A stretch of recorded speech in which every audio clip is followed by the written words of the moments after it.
मित्रांनो नमस्कार. आपण इथे जे आहे हे लाकडी घाण्यातून काढलेलं खोबरं आहे आणि हे जे खोबरं आहे याच्यातनं 100% तेल जे आहे ते कधीच निघत नाही लाकडी घाण्यातून. तर लाकडी घाण्यातून जेवढं तेल निघतंय त्याच्यानंतर पण आपलं यातलं जे काही तेल उरलेलं असतं हे जर आपल्याला काढायचं असेल तर आपण त्याला लोखंडी मशीनमध्ये टाकू शकतो.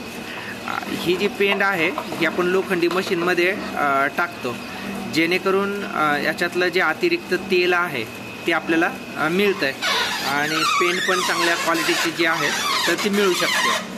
आता इथे बघा पेंडीपासून सुरुवात करू. इथे ही जी पेंड आहे ही आपल्याला मिळालेली पेंड आहे आणि ही जी पेंड आपण लाकडी घाण्यातली आहे अशा पद्धतीने टाकतो. ह्या साईडनं असं टाकली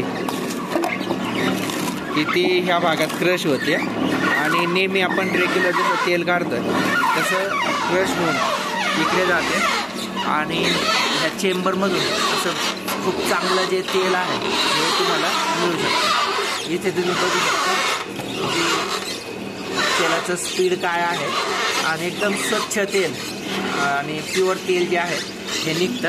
हे आपण मार्केटमध्ये थोडंसं कमी रेटने पण देऊ शकतो. ज्यांना कोणाला मसाज करायची आहे, डोक्याला लावायचं आहे किंवा काही बल्क क्वांटिटीमध्ये तेल हवं असतं तर हे तेल आपण तिथे वापरू शकतो. आणि त्याच्यानंतर जी काही पेंड उरते आहे ती या पद्धतीची चांगली पेंड ही तयार होते. ही आपण कोंबड्यांना, जनावरांना, झाडांना कुठेही आपण ही वापरू शकतो. तर म्हणजे कुठलीही गोष्ट घ्या त्याचा आपण पुरेपूर जो आहे तो फायदा घेऊ शकतो. तर हे जे आहे ही पेन तुम्ही इथे बघू शकता.